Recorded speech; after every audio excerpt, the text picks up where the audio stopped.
বানাচ্ছি কাঁচা কলার কোপ্তা। সোমবারে দিয়ে দিলাম গোটা গরম মশলা, আর দিয়ে দিলাম কুচি করে রাখা পেঁয়াজ।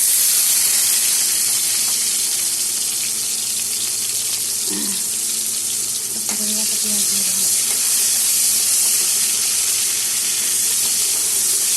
এখন দিয়ে দেবো 1 চামচ ঝাল লঙ্কার গুঁড়া, আধা চামচ জিরার গুঁড়া, আধা চামচ হলুদ, আধা চামচ মিষ্টি চিনি, আর 1 চামচ লবণ। সবার সাথে কষিয়ে নেব। টমেটো আমার নরম হয়ে গেছে। এখন পেস্ট করা মশলা দিয়ে দেবো। এখানে আছে 8টা কাঁচা লঙ্কা, 5-6টা কাজু বাদাম, আর 1.5 চামচ মগজ। সব একসাথে পেস্ট করে নিয়েছি। সব মশলা এখন সব কষিয়ে নেব।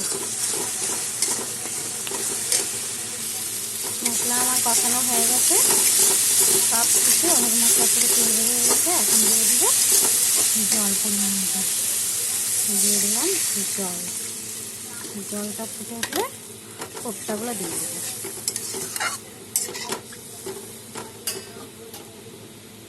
ঝোল আমার ফুটে গেছে।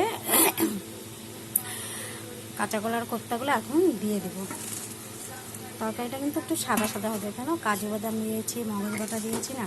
আর এটা যে পাতলা আছে, ঠান্ডা হলে একদম পুরো ঘন হয়ে যাবে, ঝোলগুলো সব বড়াতে টেনে নিয়ে যাবে।